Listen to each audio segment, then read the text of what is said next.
Dear Venerable Sisters and Brothers, Dhamma friends, today also this is the time for our day's Dhamma talk. May everyone settle and concentrate 3 times. Sadhu, sadhu, sadhu. Namo tasse bhagavato arahato samma sambuddhasse. Namo tasse bhagavato arahato samma sambuddhasse. Namo tassa bhagavato arahato samma sambuddhasse. Vedana bhikkhave anattaru vedanam bhikkhave atta abhavissa naidam vedana avadaya samvattati.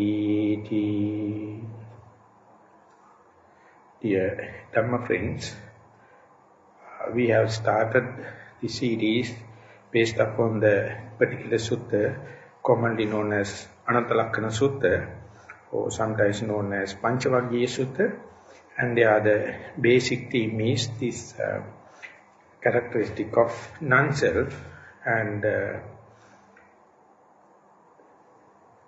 way the Buddha presents it is, he's treating this basic Nama-rupa, the matter and the mind, expanding and going in detail basically on the mind, and all the matter considered as one thing as rupa, and nama divided into 4, namely vedana, sanya, sankhara, vijnana. This is not the only way when you are studying the canonical studies, the way we can divide Nama-rupa or mentality and physicality. Bahudātika Sutta or other particular suttas, those who have no much of understanding about the materiality, then the Buddha divide the materiality into sometimes 4, sometimes 5, and put all the mentality as one unit. They are the Patavi, Apo, Tejo, Vayo, Akasa, Vijnana. That is yet another way of presenting the same Nama-rupa that suitable for the people, those who have no much of understanding of the materiality, but a certain degree of understanding on the matter, mind, the mentality. And if it is the other way, that is, if someone is familiar with the materiality and need more information on the mentality, this is the way it is presenting all the Patavi, Apo, Tejo, Vayo, that means the water, earth element, water element, air element and the heat element, put everything as one category, rupa. Sometimes it is given the space also.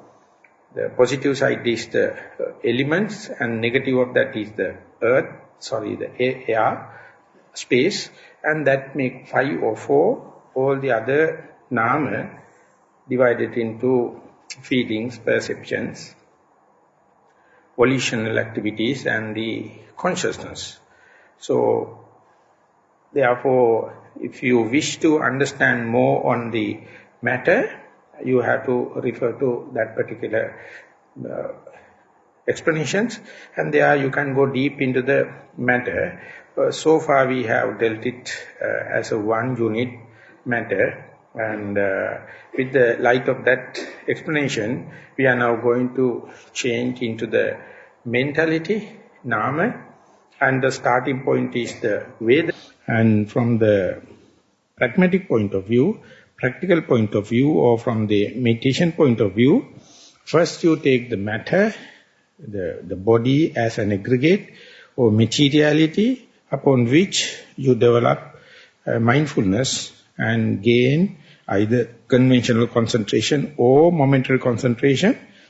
And with that concentration, let the mind to shift into the feelings, and therefore you go to the sphere of feeling or mentality with your prepared tools such as mindfulness and the concentration, and a certain amount of equanimity, because this understanding, or to deal with this mentality, you must have this groundwork prepared, And that is why even in Satipatthana Sutta, for foundation of mindfulness, first you start with Kayanupassana, the contemplation on the body, and then go to the Vedananupassana on feelings. So there is a kind of a rationality, and this is presented as a gradual way of penetration. You start with the rough, gross, measurable, verifiable thing, and through that you go to more subtle thing, and starting point towards the mentality is the feeling. So in meditation, when you sit, for example, in the sitting meditation, if you are after a walking meditation, of course you may get 10 to 20 minutes of comfortable sitting. Otherwise, it is natural to have uncomfortable sensations and feelings in sitting. So, therefore, naturally, the feelings becoming a most prominent object of meditation, in general terms, after 20-25 minutes. So, by the time, you must have certain amount of theoretical understanding and preparedness for these feelings to happen, and then you must be ready to deal with them. And if you are a failure regarding the Kayanupassana, materiality, definitely your approach and definitely your access to feeling also will be a failure.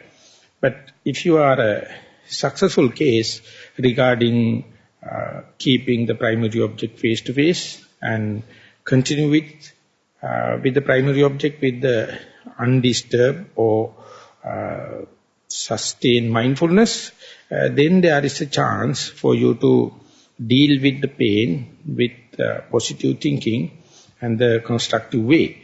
But if you take just immature or the beginners, soon after sitting, the feelings are coming. At that time, you consider it as a hindrance, it as a disturbance, so that you can't keep the track with the primary object. So therefore, it is natural someone to develop kind of antagonism, kind of a hateful feeling towards the painful feeling. And therefore, even if you are noting it, even if you are dealing with it, hardly you will note that there is an undermining tendency that you hate them, you want to push them off, you want to get rid of them in order to keep the mindfulness with the primary object. But even then, if you can maximize the primary object and keep the mindfulness, slowly you have to understand the feeling is the next task. Once you develop the mindfulness in the body or form or as your materiality, through that one or the other day you have to, some or the other way, you have to go into the feeling. So you have to be familiarized with the feeling, and then only you can note them without much of hate, without much of a negative feeling towards the feeling. So this is also demanding some kind of a patience and equanimous feeling toward the painful feeling specifically. So this is a task. This is really a matter for the beginners, those who are try to understand the vipassana. And otherwise, you will be ever changing the subject, changing the teachers, changing the meditation centers, changing this and that.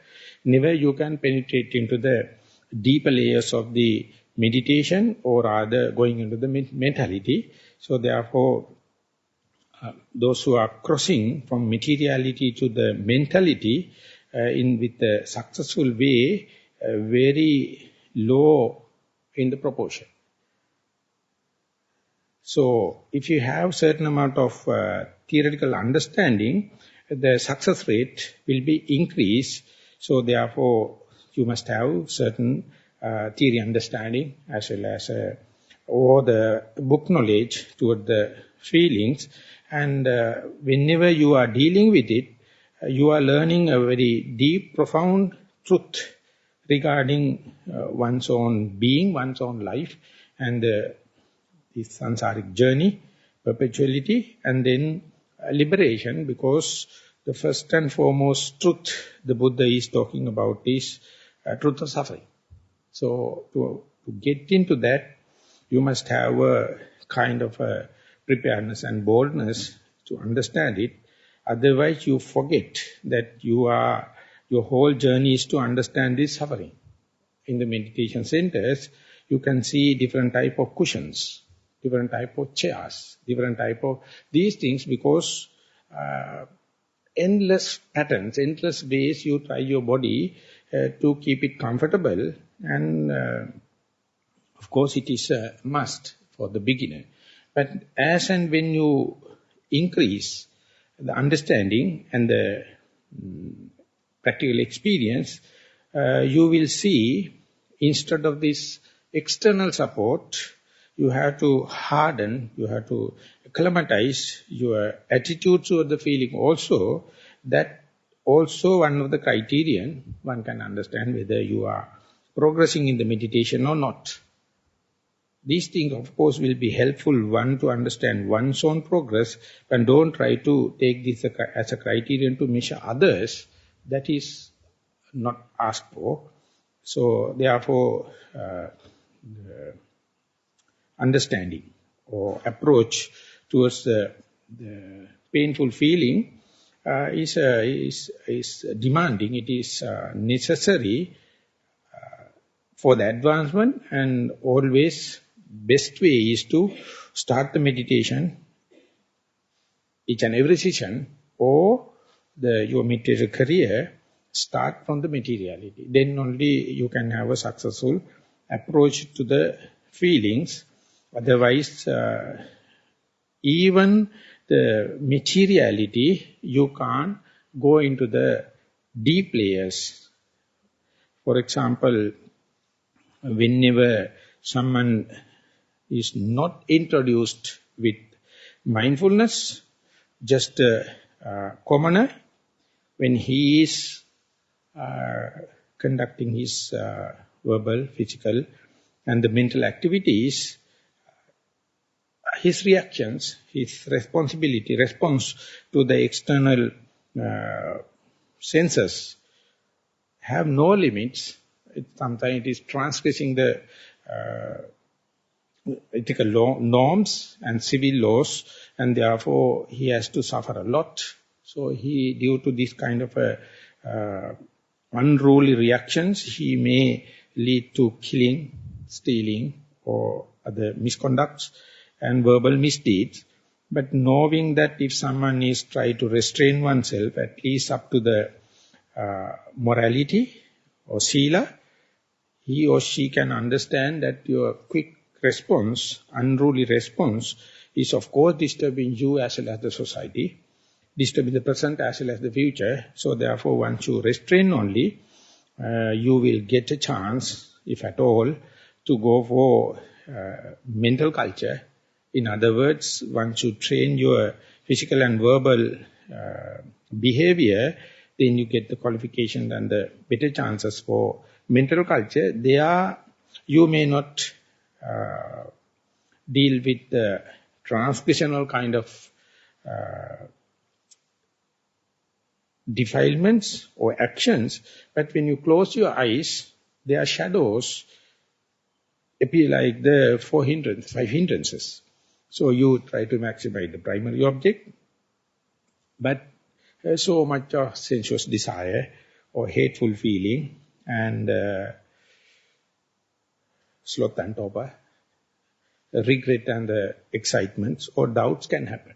So there you have to use another kind of technique in order to keep the hindrances low and more familiarity with the primary object.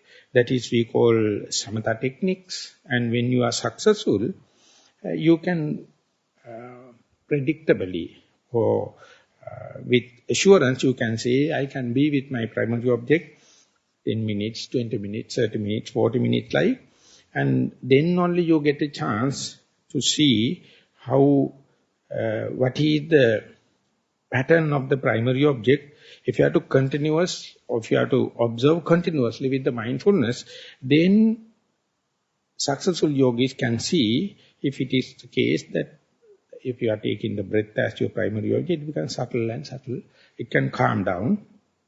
When you are calming down, yet another kind of feelings going to give a challenge that you can't tackle with this sila technique or moral technique or concentration technique. There you have to have this vipassana technique. And if you are not successful, they are very difficult for you to end the chapter of materiality. You will be ever perpetuating at the subtle level, and never you can go into the subtle layers of your mind, the deep efficiencies of the concentration, and to understand the very subtle shades of the materiality. So yesterday we tried to understand when someone is not restrained even at the moral level, how he is looking at his body and his feeling with respect to the soul, with respect to the ego. And another person who has taken moral restrainment or sila, and he is dealing with 5 hindrances, try to develop the mindfulness, keep the primary object. Under such circumstances, what is your relationship with your body? What is your relationship with the feeling with respect to the ego? Another case is that particular person is again successful to calm down the materiality up to the point you can't get even a sign. It is so subtle. When such a thing happens, again it's a challenge how much you are dealing with the present setup of your mentality with respect to the atta, with respect to the ego. And they are, if you know, still the shadow of egocentric thinking and conceit, and the desire is playing, but they are playing in a very subtle way. So you have to observe it in such a way. If you are successful, then only you can go to the very deep layers in a unassuming way, non-reactional way. More and more you go into the deep layers of the materiality with good mindfulness. Invariably you have to deal with, you are confronted with very subtle feelings. And it is completely circumstantial. If you are going to deal with this subtle state, uninstructed, unprepared, often you will be get up from your sitting, telling the situation is very boring, situation is sleepy, and you can't control it, and you feel lost, you feel there was a certain uncertainty, and therefore ever you are ending up with disheartened mind.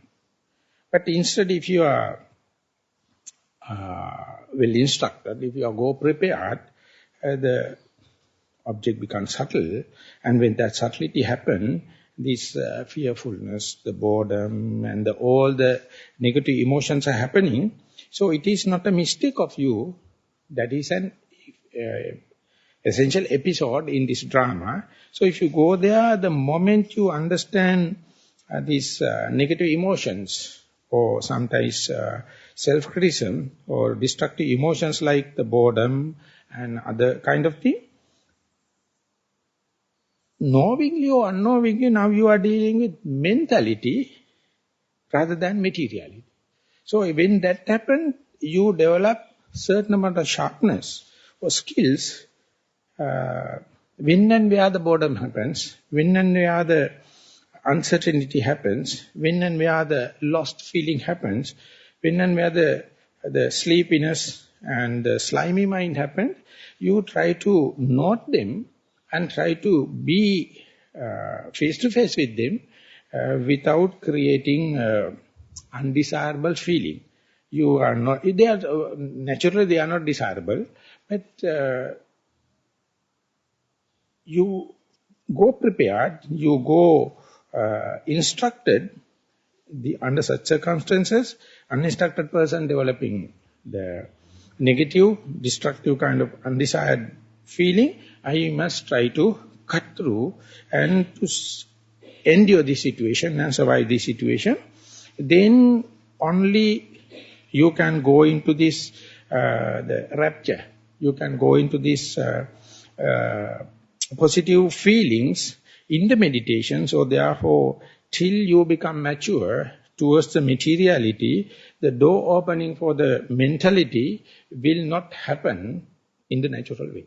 So therefore, changing of this materiality to the mentality is a decisive factor. So therefore, the same point I am going to make it, you must have a certain of understanding how these feelings are working.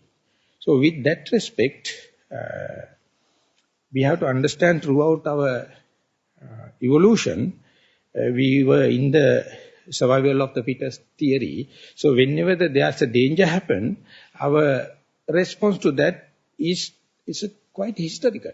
It is happening through your natural instinct, through the DNA, RNA action. And therefore, when that happens, unless otherwise you are prepared, unless otherwise you are instructed, the natural reaction to the negative feeling is, you can't claim as yours. It is not you, it is not yours, it is not your soul. So therefore this preparedness, this understanding is very important. Otherwise the self-defense system of the being happening. So Buddha is challenging is, you have to see it. You have to see as and when it happens.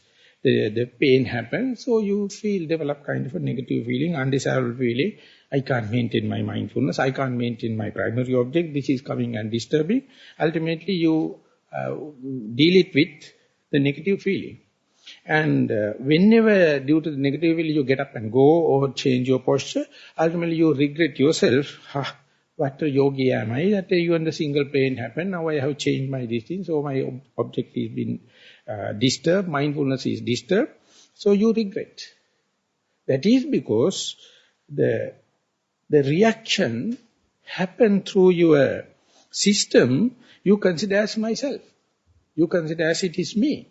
You consider that it is mine. That is why the ending up with this disheartening self-criticism.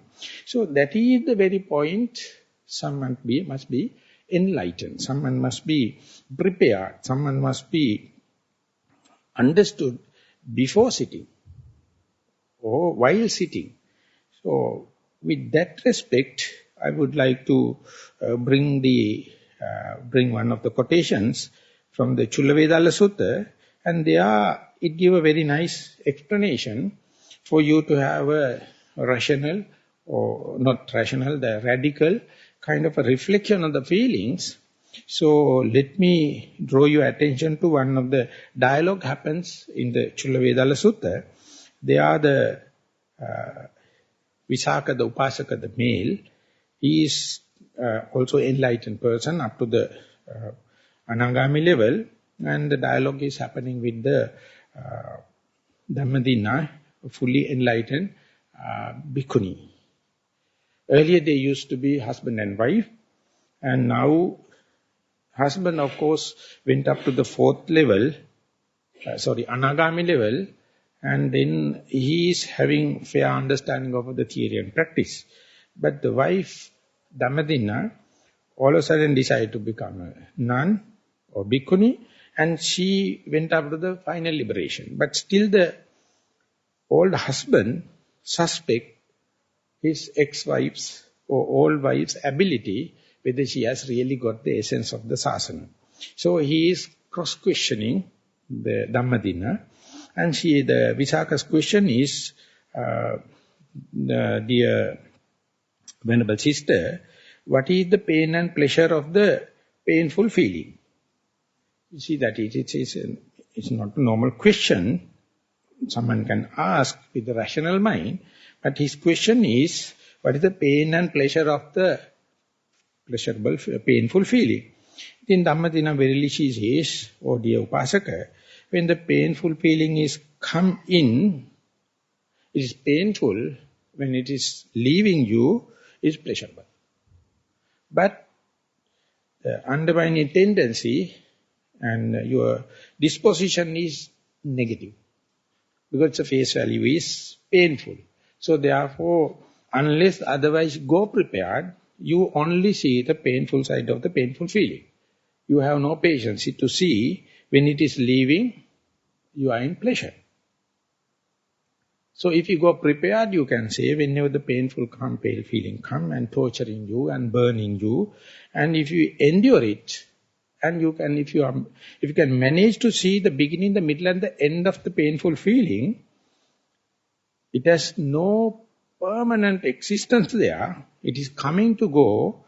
So therefore, if you believe they are arising from the cause and effect, whenever the causes are not there, this feeling will go off. And when we are going, it is leaving some kind of a pleasure. So you have to go prepared, otherwise daily you will see the negative side of the painful feeling. But if you are enlightened on the fact, you can wait and see, for example, the normal, small, painful feeling, when it is leaving off, what is left behind. And then the Visakopasaka asking another question, the Venerable Sister, what is the pain and pleasure of pleasurable feeling? Then the Sister Dhammadina, she says, oh dear Upasaka, when the pleasurable feeling is coming, it's pleasure, but when it's leaving some unpleasurable, undesirable feeling. So if you manage to see so-called pleasure, it is coming to go. When it's leaving in this dark scar or the painful feeling, but you never notice it because you have you're undermining, your mind is undermined by the tendency, pleasure is good.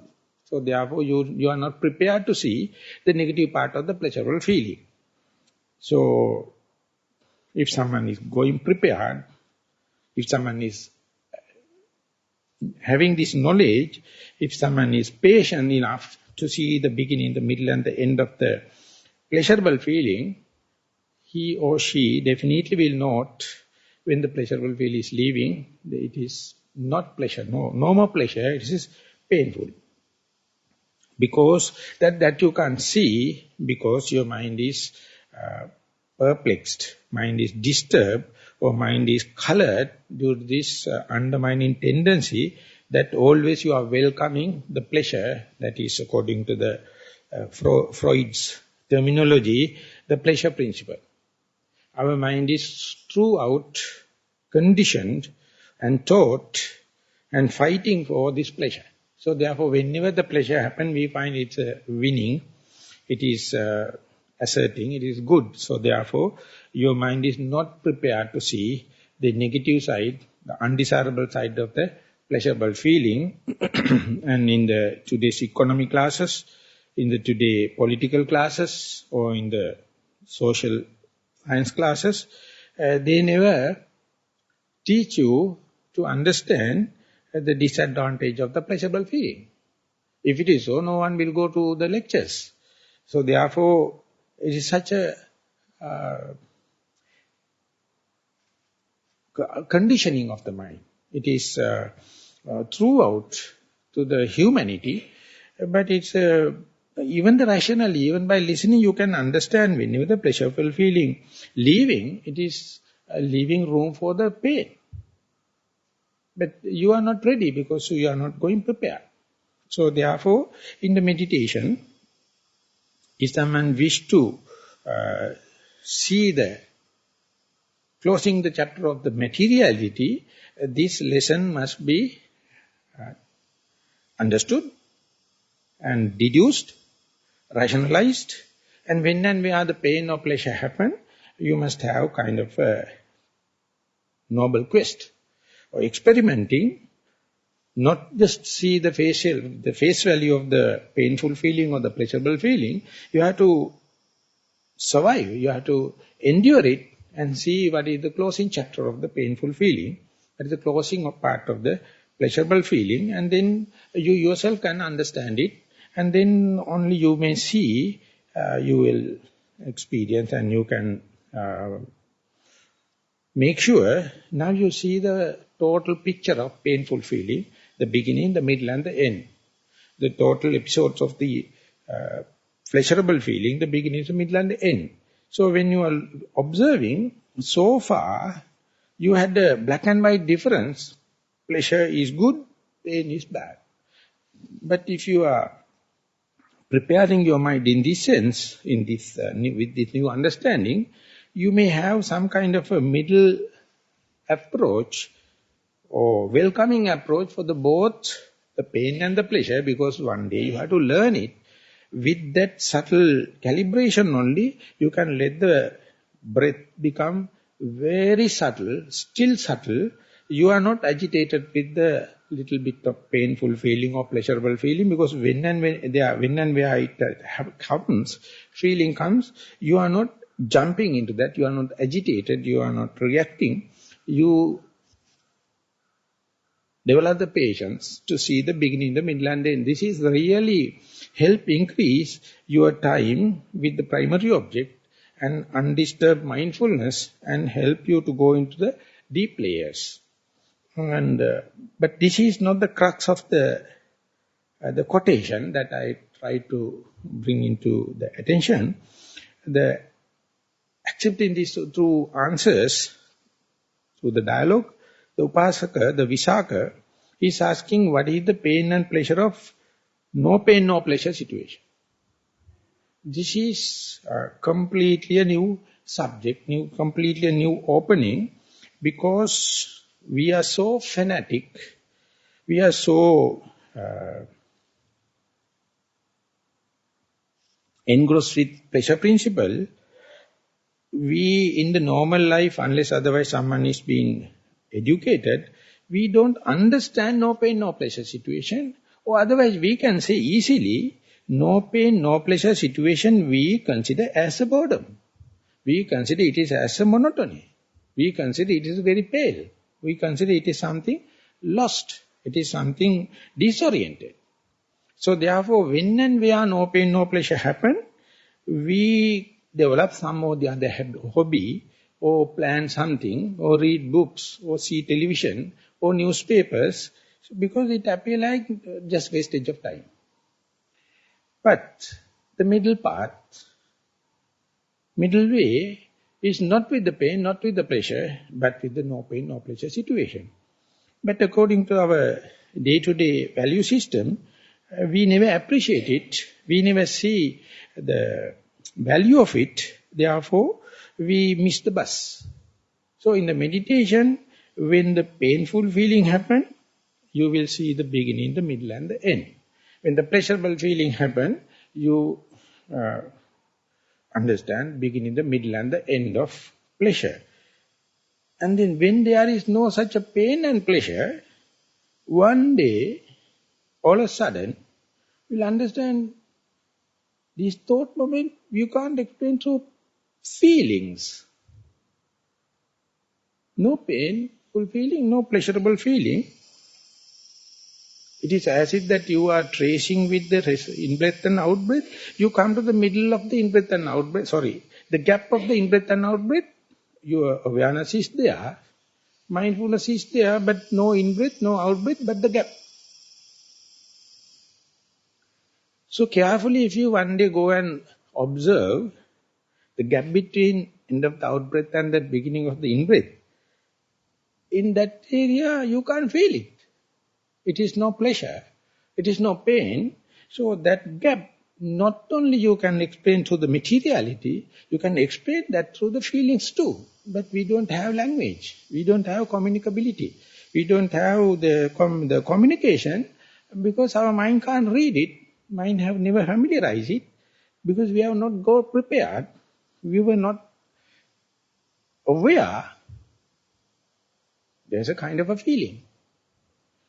So knowing that, for example, we say, someone is not carried away by the pain and pleasure, and when and where pain and pleasure happen, you try to see or go through the beginning, the middle and the end of pain, beginning, the middle and the end of the pleasure, and supposing, exposing somewhat into the no pain, no pleasure situation, the Visakha is asking, what is the pain and pleasure of no pain, no pleasure situation?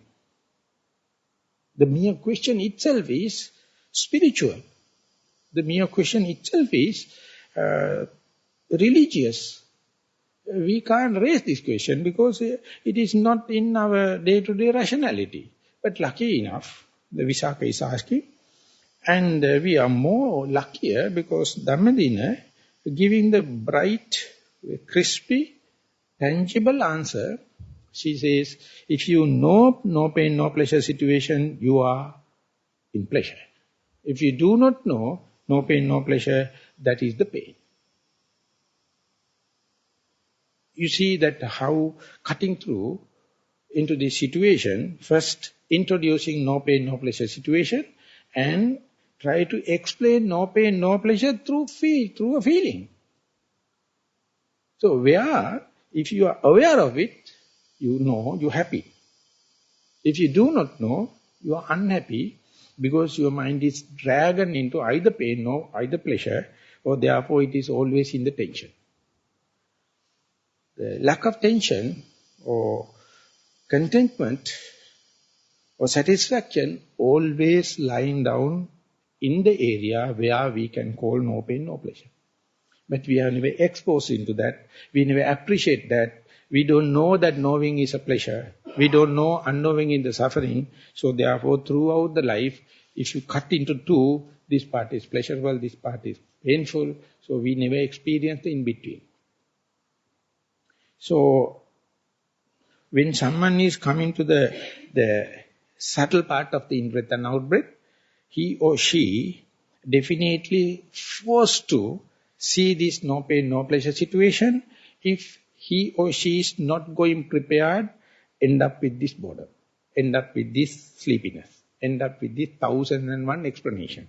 But instead, if someone is hunting for this no pain, no pleasure situation, it's a very nice opening to say you can't recognize this thought moment either with pain or no pleasure, but there's a kind of a feeling. As to say you are not dead. As to say you are not sleeping. As to say you are not fated. That is the task. That is the trick. That's the gist of it. And for the more excitement, you can see the day you understand this no pain, no pleasure situation, you can make bookkeeping, we'll say 1 hour, or 2 hours, or whole day, each and every thought moment you separate out, this is pain, this is pleasure, this is no pain, no pleasure situation, whether you are a meditator or not. I will guarantee you more than 70% or more, you are in no pain, no pleasure. So what a lost? What a lost in our life? We are already enlightened. We don't know.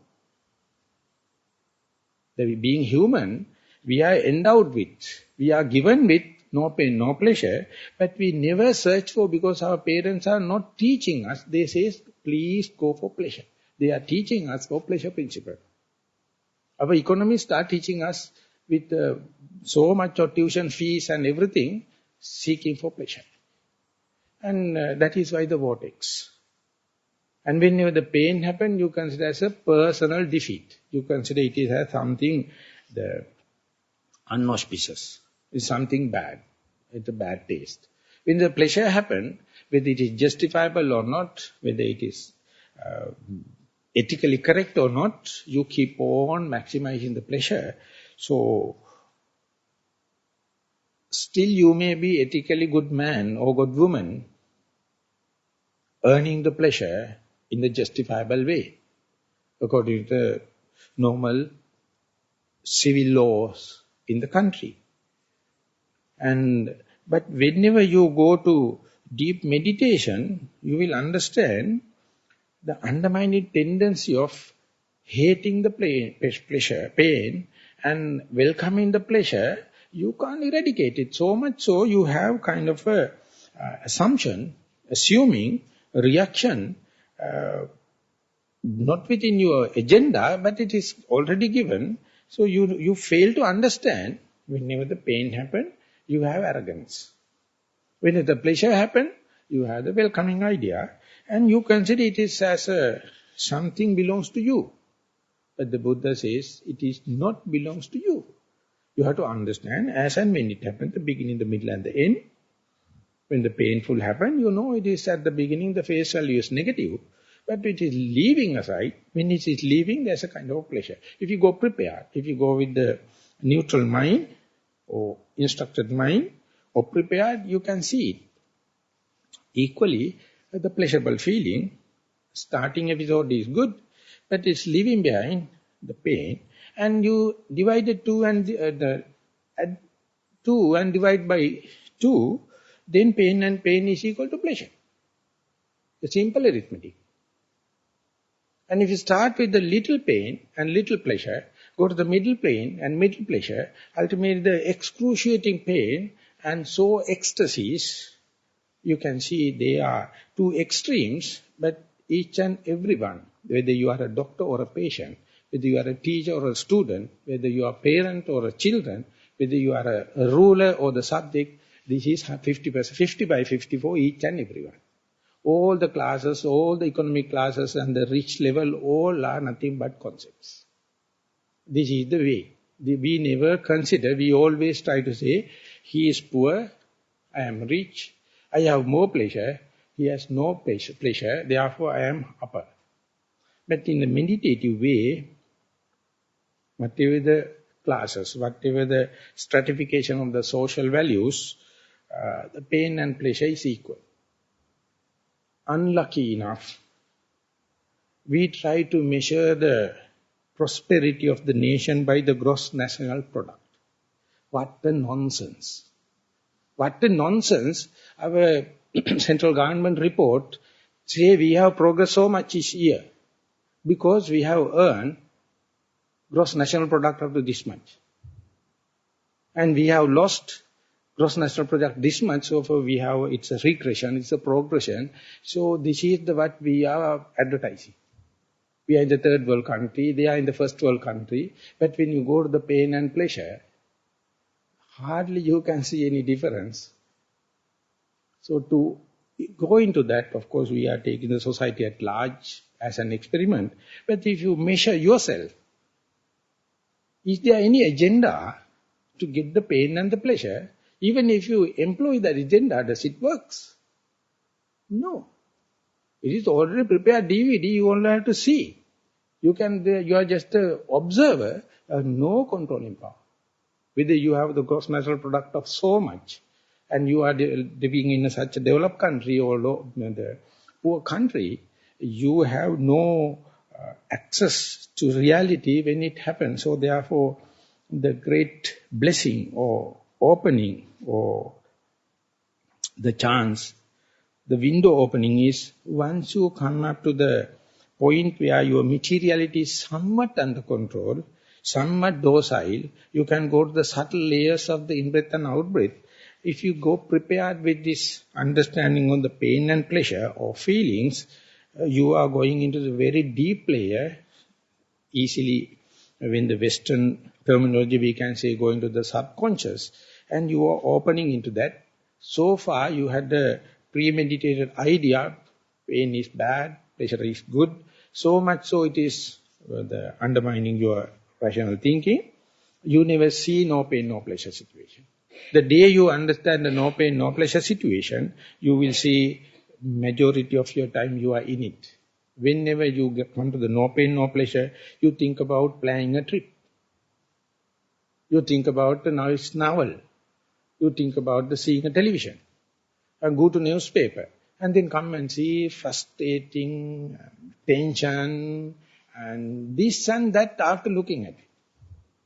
And you don't know what a sacrification, what a thing you are sacrificing to see this all the naughty thing happening in the world, and you are sacrificing your best time with no pain, no pleasure, because your mind read no pain, no pleasure as boredom. So one day you have to, change the perspective and observe it. If you're observing, you will see without that kind of a radical and critical approach to the toward the feeling, whatever the pleasurable thing, luxuries and consumerization you are collecting, it is nothing but an escapism. You never go to the subject. The subject is completely lying behind. You are seeking pleasure outwardly. You are seeking pleasure from the outside agent or outside material or outside notions or pet ideas, likings and dislikings. So much so, you will never go to this no pain, no pleasure situation. You never look at pleasure, the beginning, middle and end. You never look at the pain, the beginning, the middle and end. So therefore, that chapter is never been touched. So being a vipassana yogi or person to understand the things as they are, the materiality is not the end result, but the materiality prepared your mind to accept this kind of theoretical understanding, book knowledge, to explore and go into this noble quest and put yourself into, get your own feeling into, through this mindfulness and the concentration. When that happens, if it is going to happen in the consistent way, basically your likings and disliking will be challenged. Because so far you maintain, your prime effort is to maintain your likings and disliking, and to collect friends, those who have the same likings and disliking, collect all the policies and constitution which is suitable for your likings and disliking. You don't know, you are putting blinkers, you are closing the total spectrum. So the day you challenge, that is very liking and disliking is the blinders and putting the coverage, and the moment you open it, you can see as far as you are protecting, as such as you are asking for your rights to maintain the likings and disliking, you are suffering within your the mental framework, and even if someone come and say yet another alternative, you never think about. So therefore, as far as you are doing the meditation into the materiality, still your likings and disliking not challenged, your personality traits not challenged. But if you wish to go into the feeling side, you have to sacrifice, or you have to be generous, not only the things you can share in materiality, but in the deep sense about the your likings and disliking. When something happens, when the phenomena takes place as and when it is happens, you must face it, you must deal it without preconceived ideas. So it is true for the materiality also, but it's much true, more vivid towards the feeling. So therefore, the Buddha, some or the other, he gave the Montessori class or beginner's class with the materiality, and when the mindfulness and the concentration happen, he is asking you to apply that into the feeling, and when you apply that into the feeling, it is not limited to sitting meditation. It is not limited to walking meditation. It is applicable to whole day-to-day activities, or rather, you can put it in the same idea in the different, in other terms, other words, that not limited to in-breath and out-breath, that is the tactile sensation of the body, or not limited to the rising and falling, or not limited to the touch of the ground with your soul. You can apply to the seeing, you can apply to the hearing, you can apply to the smelling, touching and thinking. So whenever you see a visual object with your living eye, sensitive eye, always it is being colored either uppajjati manapam, uppajjati amanapam, desire or undesire, automatically comes. Soon you see, mind is it is judgmental. It is judging whether it is good or bad, it is desirable or undesirable. So, if you are unprepared, if you are uninstructed, there is no other way. You will see an object, visual object. Soon your mind will be overpowered by the desirability or undesirability. So you will be taken for a ride. And theoretically it can explain, then onward, not that you are looking at the object outside in reality, instead what you see that you are. You create objects and there onward you see what you like to see. And you rejecting it, which you do not like. It appears like a black spot. You won't see it. And therefore ultimately you will witness yourself, no, I saw it, this is it. But yet another person see the same phenomena, he will come out with some other interpretation because their likings are disliking differences, there are desirability and undesirability differences. So therefore, Chakkuna Rupan Diswa, Uppajyati Manapang, Uppajyati Amanapan. Whenever the eye avenued contact with the visual object, it hardly any person can avoid the likings and disliking. It is invariably it happens. So your mindfulness must be so sharp, you must slice the time into so thin layers. As soon as you see, at least to say, now my process is taking place in the sensitivity of the eye, it is with the visual object, and this is immediately the liking arises or disliking arises. And if you manage to see it, that's a great achievement. And immediately you will understand how much it is conditioning your mind to grab hold what is desirable and to get rid of what is undesirable with that quick decision.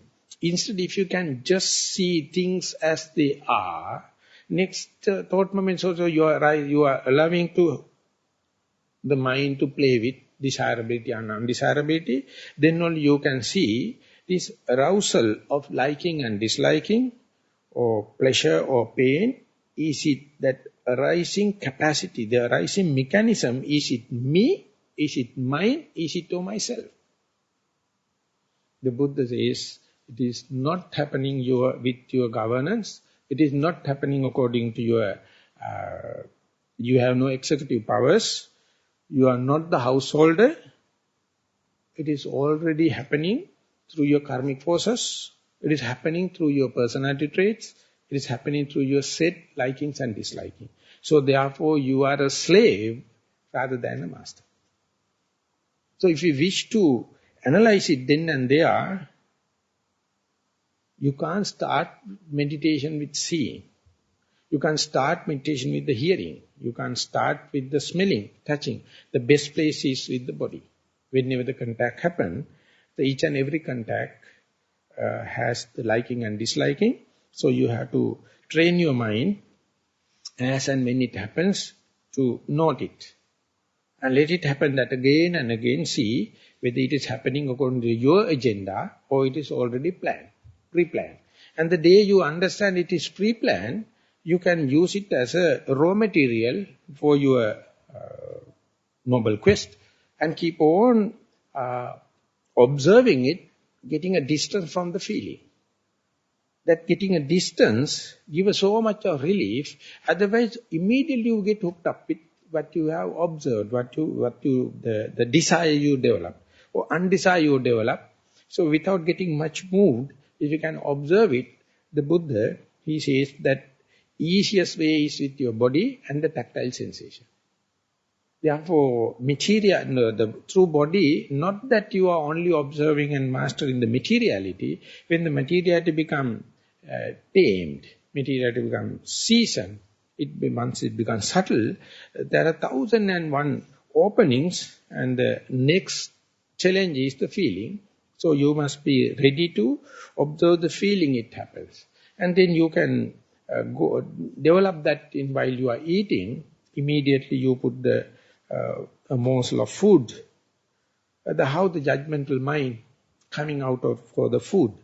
And whenever you get a smell, whenever you hear something, whenever you see something, how much quickly it happens and how much you are going to defend that happening automatically. And ultimately so much of regret, so much of disappointments.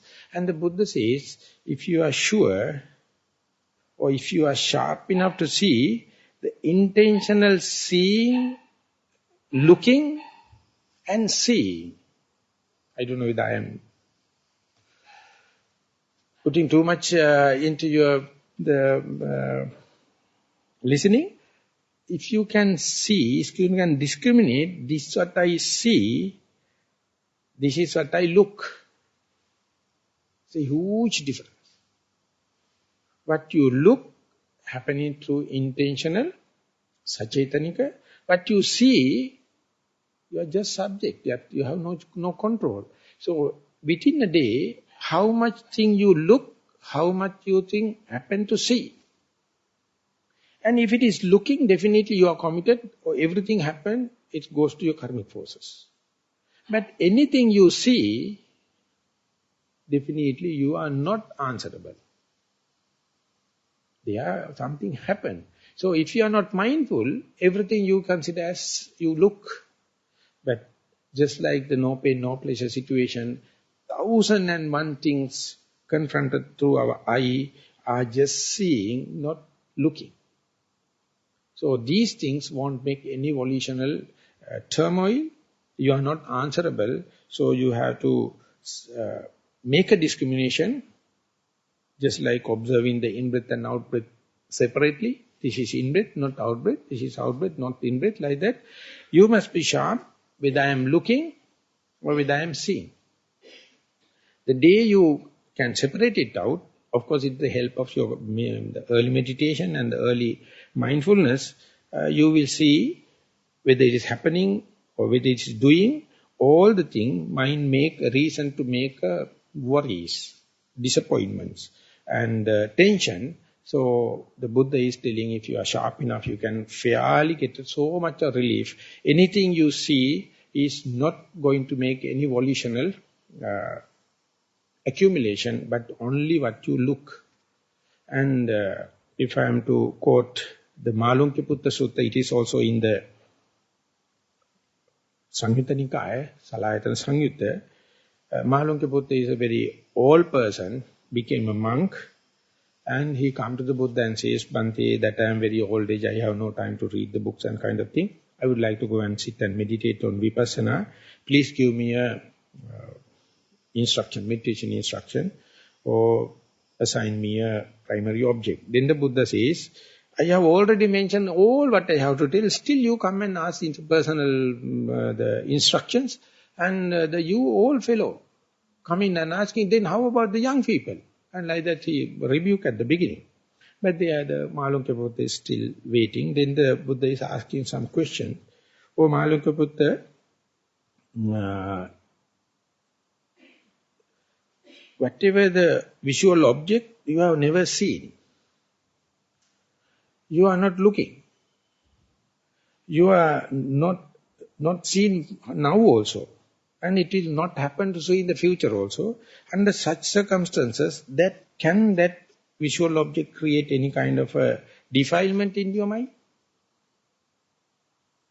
You have not seen past, now you are not looking, and it is not seeing also, and you are not going to see in the future also. Under such circumstances, can there be any chances for such a visual object to create defilement in your stream of consciousness? He flat-rated, he says no. Then he is asking any sound that you have never heard. Now you are not listening, and you are sure it is not going to not happen to listen in future also. Is there any kind of a chance for such a noise or such a sound to make defilement in your stream of consciousness? No. Then keep on doing smell, touch and kind of thing. That clearly indicate all the defilements are happening here now. When and when it is happening, if your mindfulness is sharp, easily, within that very moment, you can make this thought moment pure by mere understanding. So therefore, past or future, it is just the mind projections, and it makes so much of worries. Specifically the fourth hindrance, it is called regret about the past and the excitement about the future. Our whole life is filled with. But if you are making the clear in the present moment and understanding all the momentum, all the flux happening due to the nourishment in the present moment. So therefore, handling the past and the future, it is never ending thing. So therefore, any visual object, any sound or listening, everything, whatever it may be, it is relevant what is happening now. And there also, if it is looking, you are responsible. If it is seeing, you are not. That is also you can get rid of. And then understanding this, the clear message, the Malunki Buddha is uttering a stanza. He says, Rupan disa sati mutta piyanimittam manaskaroti. Whenever you observe in the object, visual object, if you are not mindful, definitely you try to maximize your pleasure. That is what happened in the untrained mind, unfindful mind. Sarata chitto vedeti, tancha ajjosa tittati. So you develop kind of a desire or conceit or ego. I am the person see that nice picture.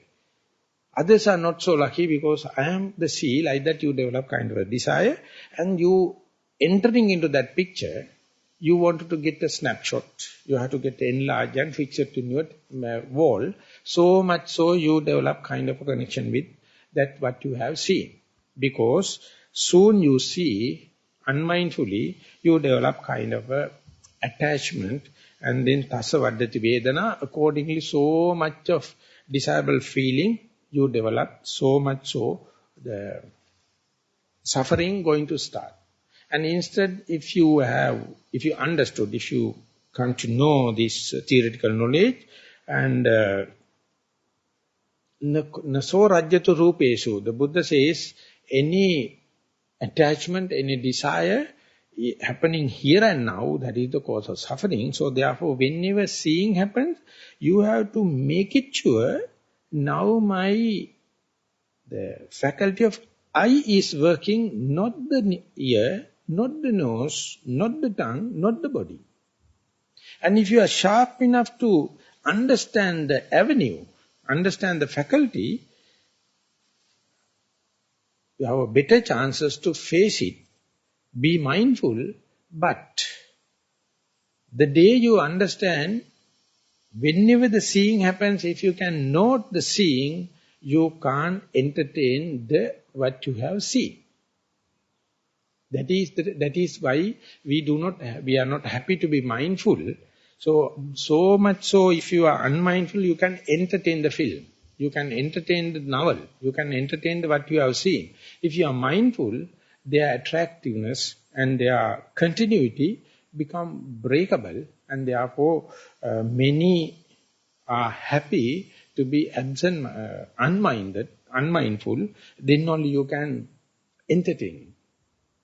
But if you are sharp enough to see as and when it's seeing, and as and when it is hearing, as and when it's smelling, as and when it is touching, tasting, this is the faculty it is working, others are not. As if you say, in the in-breath, this is in-breath, not the out-breath. This is out-breath, this is not the in-breath. So if you learn this art, you will see there are 6 avenues: seeing, hearing, smelling, touching, tasting and thinking. Only one avenue is making defilements, others are enlightened. 5 out of 6 already enlightened, one thing is defiled. And you fail to pick it, fail to isolate it. And therefore that is enough to give the whole suffering. The day you understand, this is the avenue it is working, so I must be aware, I must be open, I must be there. And that indicates you are getting the experience only 1/6, and make mental image, you have seen, you have tasted, you have seen, or smelled, touched and everything. Your mental image is completely complete, but your capacity. Your mind has no such a capacity. Mind is make such a mental image only with the partial information of 1/6. Balance is your mind projections. It says, avidya paccaya sankhara. The ignorance is the cause for the mental preparation. And the sankhara, that means whenever you are committed in seeing, hearing, smelling, touching, selecting the faculty of seeing means you are rejecting hearing, smelling, touching, tasting and thinking. Selecting one means rejecting 5. Because our my mind can do only one thing at a time. One donkey at a time. And understanding that you be observing one thing continuously means you are rejecting all the other faculties to be done, be rejected. And you don't know this information possible from all the 5, all the 6 senses only can make a clear image. But to committed, you make a conscious decision to get information only 1/6, and by that very decision you are rejecting all the others. And if you can apply this principle, this idea, or this explanation, for example, you are doing breathing meditation and you come to the point where the breath is unperceivable. And there you can see the experience, the being, the existence is not depending on the eye, not depending on the smell, not depending on the ear, not on the tongue, not on the body, not on the mind, but independent of all 6. But you feel contentment.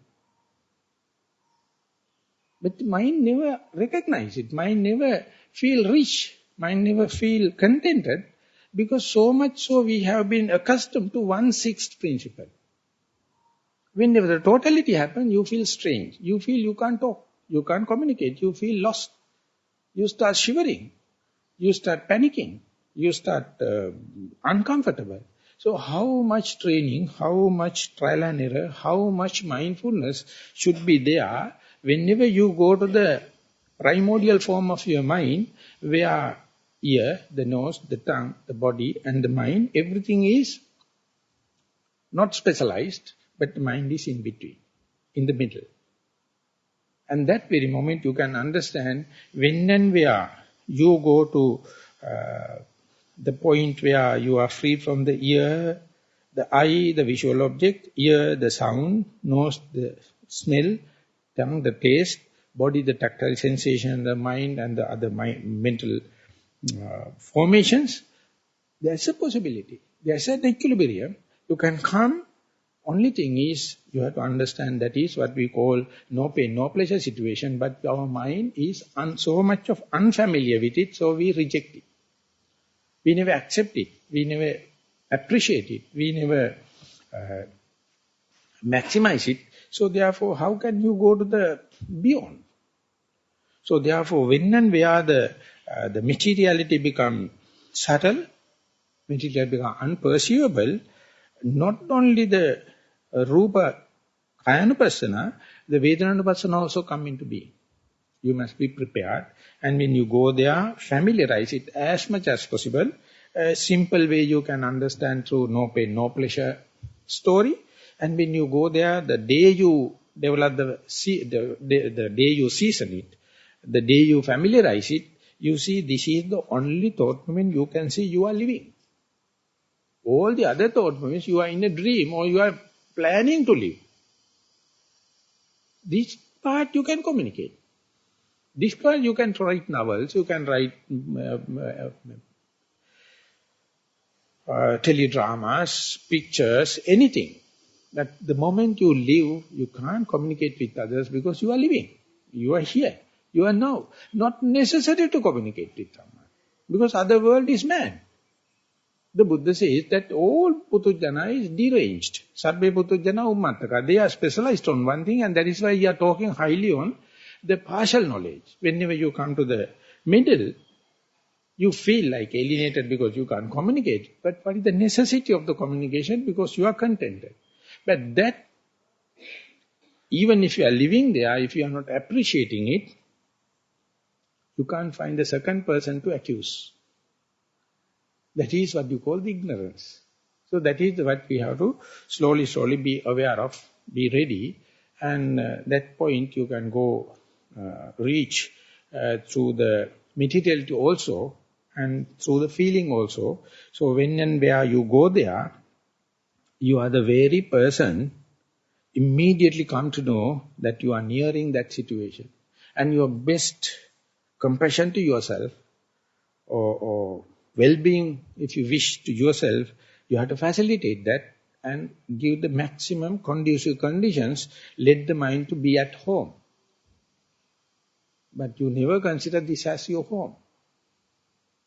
You consider whatever may be the desirable seeing, whatever the desirable hearing, sounds, smell, touch, these are the things you expect as your real home.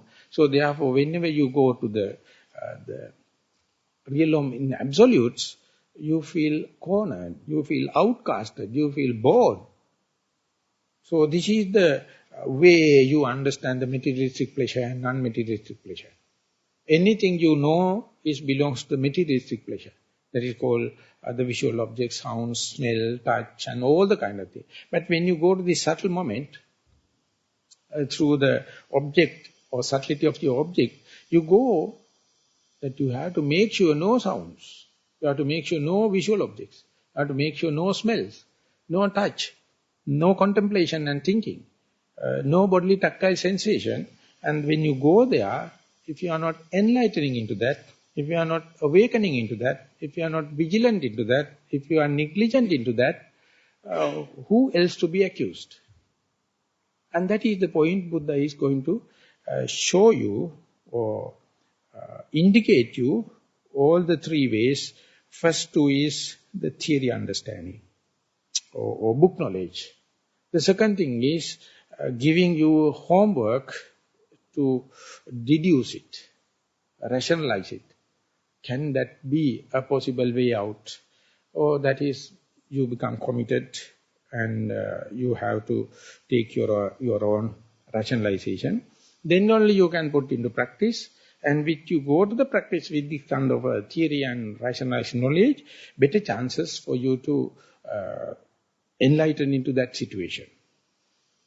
Therefore, the theory and the practice has to go hand in hand. When it is going there, the coincidence, the coming together, the theory backing for your real understanding, it's a really rare thing. It is just electric. When and where that when you are coming to that the meditative experience and really the theory come and back you, then you feel something sudden change, something quick understanding. And once that it happened, that's the beauty of it. Never it will be erased from your stream of consciousness. Once and for all. That's once and for all. So therefore, you have to make time, you have to facilitate it, you have to give the conducive conditions to give this least frictional path. And whenever the things are aligned, the transmission happens. That is also not yours. That is happening due to the cause and effect. But the normal rational mind or what you call the pleasure principle and kind of thing never give a chance for this kind of option. So therefore, amidst of all the pleasure the principle lifestyle, you have to go against the grain, and it must be backed with the theory and the practice one day, not only through the materiality, even through the feelings. You can go to a very deep layers, and the moment you go there, you feel how much you are emancipated from this materialistic world. So far, which you were collecting so much. So, but this is just the access into that situation, and deep you can go into along this feeling also. So, as the time factor is becoming limited, I would like to sum up today's talk like that, and tomorrow we will try to go more detail into the feelings. Thank you very much for listening.